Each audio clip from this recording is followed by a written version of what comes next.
student. From taxation in final BCom, we are completed 2 chapters. First chapter is introduction of tax and restricted status, deduction under section 10. These all are we discussed in first part, the first unit. Second part is GST, food service tax. And next unit 3. Unit 3 we have problems from the chapter 3. We already discussed in unit 1. The total income means there are 5 incomes. 1 is income from salary, 2 is income from house property, 3 is income from business or profession, and 4 income from other sources.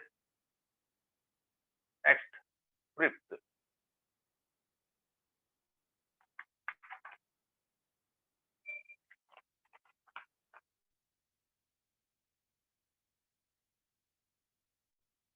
capital profit, capital gain, capital profit or capital gain. Okay.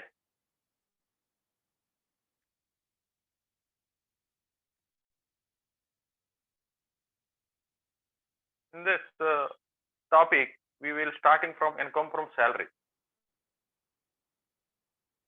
After going through this chapter, we should be able to understand about salary.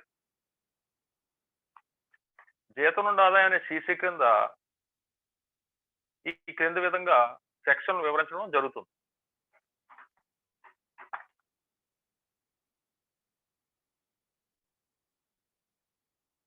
Here is introduction is salary is the first head of income. Already I told there are 5 incomes. The first one is salary. Salary is the first head of income. It is very important head of income from students as well as SSC's point of view. The sections covered in computing income from salary are given here. జీతం నుండి ఆదాయం అన్నది ఇక్కడ మొదటి శీర్షిక. ఇది చాలా ముఖ్యమైన శీర్షిక. జీతం నుండి ఆదాయం అనే శీర్షిక కింద వివిధ సెక్షన్లో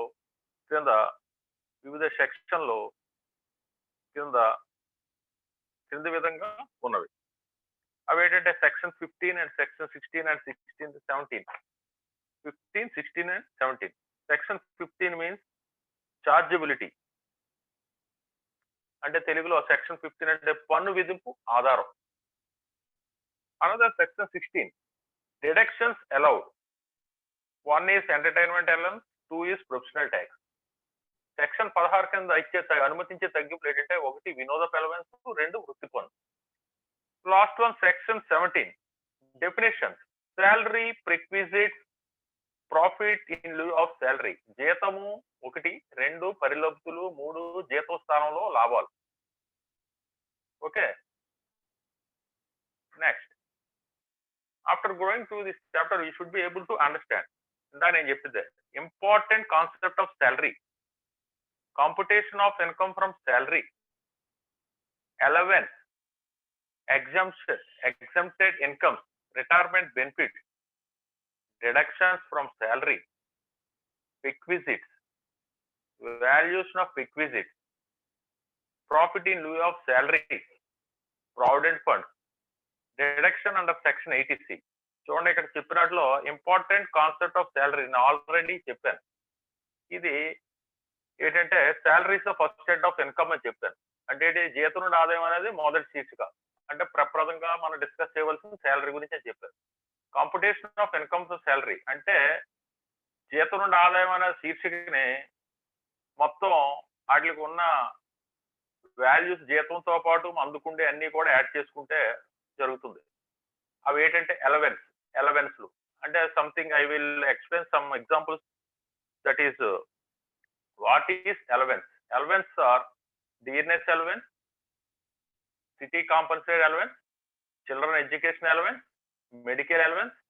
There are a lot of allowances is there. ఇలా చాలా రకాల అలవెన్స్ ఉన్నాయి. ఏంటి పిల్లల విద్యా అలవెన్స్, కరువు బచ్చు అంటే DNL allowance, city compensatory allowance అంటే నగర పరిహార అలవెన్స్, అలాగే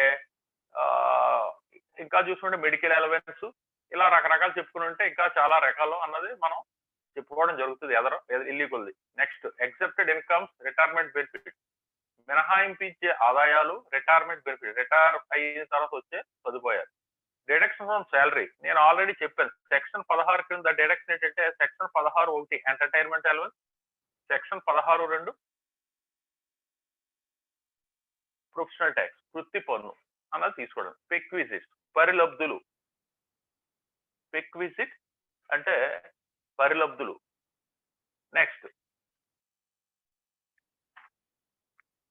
next profit in lieu of salary అంటే పరిలబ్ధులు అంటే అమ్మా డిక్షనరీ ప్రకారం పరిలబ్ధులు ఉద్యోగి వేతనానికి అదనంగా వచ్చే లాభాలు అంటే శాలరీతో పాటు అదనంగా వచ్చే ప్రాఫిట్స్, అలాగే అలవెన్స్లు, ఇలాంటి సదుపాయాలు అన్నిటినీ కలిపి పరిలబ్ధులు అనడం జరుగుతుంది. Profit of lieu of salary. Next provident funds. Provident funds కూడా ఎలా చెప్తారంటే స్టాట్యూటరీ ప్రావిడెంట్ ఫండ్ అంటే శాసనాత్మక భవిష్య నిధి. రికగ్నైజ్డ్ ప్రావిడెంట్ ఫండ్ గుర్తింపు పొందిన భవిష్య నిధి. అన్రికగ్నైజ్డ్ ఫండ్ గుర్తింపు పొందని భవిష్య నిధి. ఇలా చెప్పుకోపోతే 4 రకాలు అన్నవి ప్రావిడెంట్ ఫండ్స్ ఉంటాయి. చివరిది deduction under section 80C. Section 80C కింద మనం ఎల్ఐసి పాలసీలు కానీ ఇటువంటి అన్ని కూడా పోస్ట్ ఆఫీస్ లో కట్టడం, ఈ మొత్తం మీద పాలసీల రూపంలో కట్టిన అన్ని కూడా సెక్షన్ 80లో చూపించుకోవడం అన్నది, ఒక ఉద్యోగి చూపించుకోవడం అన్నది జరుగుతుంది. నెక్స్ట్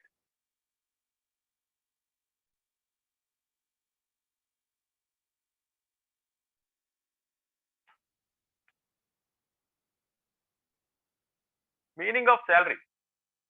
మీనింగ్ ఆఫ్ శాలరీ అనగానే the term salary defined to include the following. ఏంటంటే వేజెస్ వేతనాలు, any annuity or pension, any gratuity, any fee commission, perquisites or profit, any advance of salary, any payment received by an employee in respect of any period of leave not avail by him.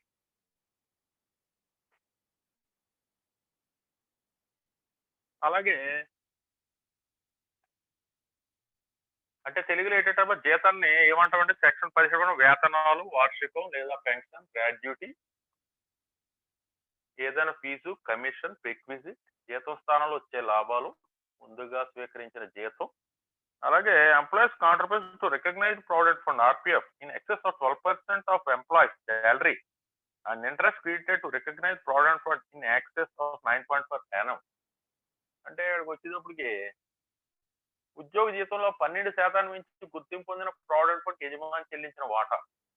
అంటే ఈ provident fund మీద సంవత్సరానికి 9.5% నుంచి అసెస్సి జమ చేసి అయ్యే వడ్డీ. అలాగే ఇవన్నీ కూడా జీతంలో నిర్వచించడం అన్నది జరిగింది.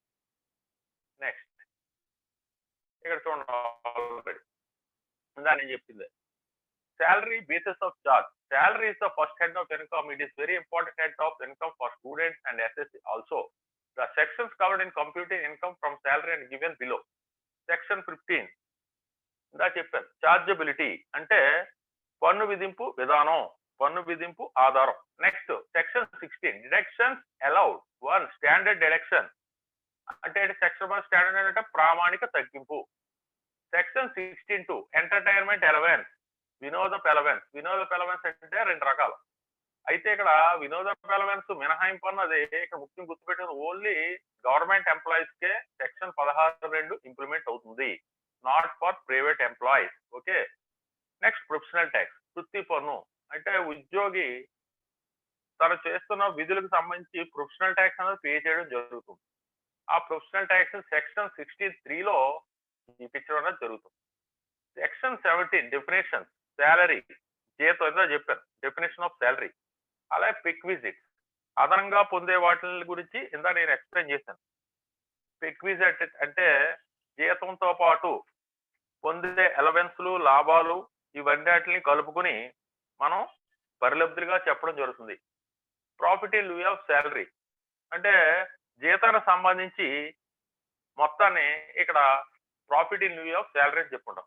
Important concept of salary employee relationship అంటే యజమాని, ఎంప్లాయర్ అంటే ఎవరు? ఉద్యోగి. ఎంప్లాయర్ అంటే యజమాని, ఎంప్లాయ్ అంటే ఉద్యోగి, రిలేషన్షిప్ ఇద్దరి మధ్య సంబంధం. Place of accrual of salary, voluntary surrender of salary, deduction from salary. Deduction from salary అంటే ఆ పైన కనపడుతుంది కదమ్మా, ఆల్రెడీ డిడక్షన్స్ ఏమన్నాయి అన్నది స్టాండర్డ్ డిడక్షన్స్ అవి తీసుకుంటాం. Tax free salary, salary in A grade system. Okay, ఇవన్నీ కూడా జీతాలకు సంబంధించిన ఇంపార్టెంట్ కాన్సెప్ట్స్ అని మనం చెప్పుకోవడం జరుగుతుంది. అయితే ఇక్కడ జీతం యొక్క ముఖ్య లక్షణం ఏంటంటే ఇక్కడ మన రిలేషన్షిప్ అన్నట్టు చెప్తాను చూడండి. జీతం నుండి ఆదాయం అనే శీర్షిక కింద పన్ను విధించాలంటే ఆ ఆదాయం కొన్ని లక్షణాలు కలిగి ఉండాలి. ఆదాయం కొన్ని లక్షణాలు కలిగి ఉండాలి. ఈ లక్షణాలు కనుక ఆదాయానికి లేకపోతే ఆ ఆదాయాన్ని ఈ జీతం అనే శీర్షికలో చేర్చడానికి వీలు లేదు. అవి ఏంటంటే యజమాని ఉద్యోగి సంబంధం. ఒక ఆదాయాన్ని ఈ శీర్షిక క్రింద చేర్చాలంటే దాన్ని చెల్లించే వ్యక్తికి స్వీకరించే వ్యక్తికి మధ్య ఎంప్లాయ్ అండ్ ఎంప్లాయర్ రిలేషన్ ఉండాలి. అంటే యజమాని ఉద్యోగి అనే సంబంధం ఉండాలి. ఇది లేదనుకో, లేకపోతే యజమాని చెల్లించే మొత్తానికి ఈ శీర్షిక క్రింద పన్ను ఉండదు. అంటే ఏంటి, ఇక్కడ జీతం అన్నది పొందాలంటే ఎంప్లాయర్ రిలేషన్ అన్నది ఉండాలి. అంటే ఒక ఉద్యోగికి ఒక యజమానికి ఉన్న సంబంధం కలిగి ఉండాలి. లేదంటే అతను యజమాని ఇచ్చే మొత్తానికి పన్ను ఉండదు. ఎగ్జాంపుల్ కింద చెప్పాలంటే కంపెనీ డైరెక్టర్లు మొదలగు వారు ఉద్యోగులు కారు. అందువలన వారికి చెల్లించే ఫీజు లేదా కమిషన్ ఇతర ఆదాయం కింద శీర్షిక కింద ఇతర ఆదాయాలు అంటే అదర్ ఇన్కమ్ కింద చేయాల్సి అంతేకాని శాలరీ కింద మనం చూపించం. ఓకేనండి. అలాగే ఉద్యోగి తన ఆదాయం మీద చెల్లించిన ఆదాయ పన్ను వారి తరఫున యజమానులే చెల్లిస్తారు. దాన్ని పన్ను లేని జీతం అంటారు. అలాగే భాగస్వామిగా స్వీకరించిన ఆదాయ పన్ను చట్టం కింద పన్ను నిర్ధారించబడే భాగస్వామ్య సంస్థ నుండి భాగస్తుల నుండి వచ్చిన జీతము, కమిషన్, ఇతర ప్రతిఫలాలను జీతం నుండి ఆదాయం శీర్షిక కింద ఆదాయాలుగా పరిగణించరాదు. ఓకే అండి. Next allowances. ఇందా చెప్పాను. An allowances is defined as a fixed amount of money given periodically in addition to the salary. It may be given for the purpose of meeting some specific requirements connected with the service rendered by the employee. It is taxable on due or accrued basis whether it is paid in addition to the salary.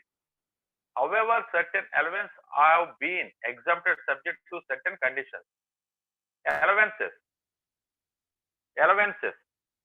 అనగా ఎంత చెప్పాను, తెలుగులో చెప్పాలంటే assessee. Assessee అంటే ఎవరో పన్ను చెల్లించే వ్యక్తి. అసెస్సీకి అతని యజమాని అంటే ఎంప్లాయర్ కొన్ని అలవెన్స్లు కూడా ఇవ్వడం జరుగుతుంది. ఇది వస్తు రూపంలో లేవచ్చు, లేదా సర్వీస్ రూపంలో కానీ కాక కేవలం నగదు రూపంలో మాత్రం ఇవ్వబడతాయి.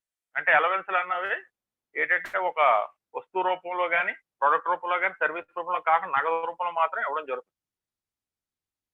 అలాగే ఇవి అలవెన్స్ పూర్తిగా పన్నుని మినహాయించబడతాయి. కొన్ని పాక్షికంగా పన్నుకు గురవుతాయి. అంటే కొన్ని పన్నుకి ఫేస్ చేసి కొన్ని పన్నుకి ఫేస్ చేయి. మనకి కొన్ని అలవెన్స్లు పూర్తిగా పన్నుకు గురవుతాయి.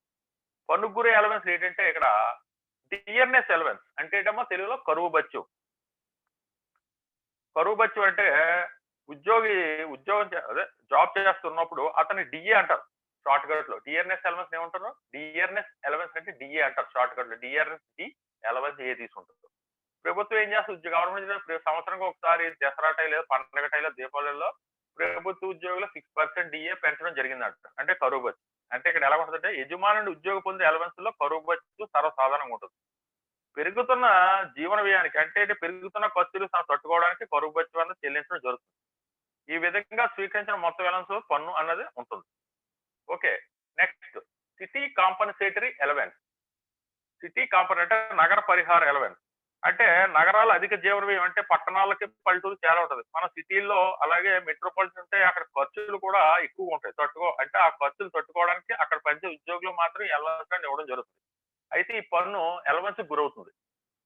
Next travelling allowance. ట్రావెలింగ్ అంటే ప్రయాణ ఎలవెన్స్. అంటే ఉద్యోగి ఏదైనా పని నిమిత్తం వేరే ప్రదేశానికి వెళ్ళినా ఆ ఖర్చులకు గాను కంపెనీ గాని, యజమాని గాని కొంత ప్రయాణ భత్యం ఇస్తారు. అంటే ట్రావెలింగ్ ఎలవెన్స్. ఈ అలవెన్స్ అసెసి పూర్తిగా ఖర్చు చేస్తే పన్ను ఉండదు. అంటే ఈ ఖర్చుని ఉద్యోగ విధులకు పూర్తిగా ఖర్చు పెడితే ఎటువంటి పన్ను ఉండదు. అలా కాకుండా కొంత ఖర్చు ఉద్యోగ విధులకు కొంత ఖర్చు సొంతానికైతే ఆ సొంతానికి ఖర్చు పెట్టిన దానికి పన్నుకు గురవుతుంది. మిగతాది ఉద్యోగ విధులకనేది పన్నుకన్నది గురి కాదు. దానికి మినహాయింపు అన్నది లభిస్తుంది. ఏది ఉద్యోగ విధులకు సంబంధించి మినహాయింపు లభిస్తుంది. అలాగే ఎంటర్‌టైన్‌మెంట్ అలవెన్స్, వినోద అలవెన్స్. అంటే ఇక్కడ ఇందాక చెప్పాను. ప్రభుత్వ ఉద్యోగి, ప్రైవేట్ ఉద్యోగి అన్నది ఇక్కడ పరిగణలో తీసుకుంటాం. ఉద్యోగ కుటుంబ సభ్యులకు సంబంధించి ఏమవుతుందంటే ఇక్కడ ఏవన్నా వినోద ఎలవెన్స్ సంబంధించి ఖర్చు చేస్తే సెక్షన్ 16(2) కింద అతనికి కొన్ని మినహాయింపులన్నీ ఇవ్వడం జరుగుతుంది. ఆ మినహాయింపులు ఓన్లీ ప్రభుత్వ ఉద్యోగులకు మాత్రమే ఇవ్వడం జరుగుతుంది. అంటే అతను చేసే ఖర్చుకి ఓన్లీ ప్రభుత్వ ఉద్యోగ తరఫు మాత్రమే మినహాయింపు ఇస్తారు. ఎలాగిస్తారంటే సాధారణంగా సంస్థలు పనిచేసే ఉద్యోగులు కొన్ని సౌకర్యాలు అందించడం జరుగుతుంది. ఆ సౌకర్యాల్లో వినోద ఎలవెన్స్ అన్నది ఒకటి. ఇది సెక్షన్ 16(2) కింద ప్రభుత్వ ఉద్యోగ విషయంలో ఏమవుతుందంటే ప్రభుత్వ ఉద్యోగ విషయంలో ఇక్కడ కొన్ని మినహాయింపులు ఇస్తారు. సెక్షన్ 16 ఏదంటే ఒకటి స్వీకరించిన అంటే అతను నెలకు ₹1000 ఇస్తే ఏడాది 12,000 అవుతుంది. స్వీకరించిన ఎలవెన్స్ ఒకటైతే రెండోది జీతంలో 1/5. మూడోది సంవత్సరానికి 5,000. అంటే ఇలా 3 రకాల క్యాలిక్యులేషన్ చేసి సెక్షన్ 16(2)లో ఏది తక్కువ ఉంటే దానికన్నది మినహాయింపు ఇవ్వడం జరుగుతుంది. అంటే ఇక్కడ జీతంతో పాటు కరువు భత్యంతో పాటు ఈ వినోదపు ఎలవెన్స్ అన్నదానికి కూడా వినోదపు ఎలవెన్స్ అన్నదానికి ప్రభుత్వ ఉద్యోగులకు ఒక్కళ్ళకి మాత్రమే సెక్షన్ 16(2) కింద మినహాయింపు అన్నది మినిమం ₹5,000 వరకు సంవత్సరానికి మినహాయింపు అన్నది లభించడం జరుగుతుంది. నెక్స్ట్ ఫారెన్ ఎలవెన్స్, యూనిఫామ్ అంటే ఉద్యోగ విధులు బట్టి ఈ ఎలవెన్స్లు అన్నీ పెరుగుతుంటాయి. స్పెషల్ ఎలవెన్స్, ట్రాన్స్పోర్ట్ ఎలవెన్స్, ప్రయాణ ఎలవెన్స్ ఇందాక ఎక్స్‌ప్లెయిన్ చేశాను. ఉద్యోగ విధులకు వెళ్ళినప్పుడు ఈ ట్రాన్స్పోర్ట్ ఎలవెన్స్ అనేది ఇవ్వడం జరుగుతుంది అన్నది. Okay. Next we will continue on next lesson. Thank you.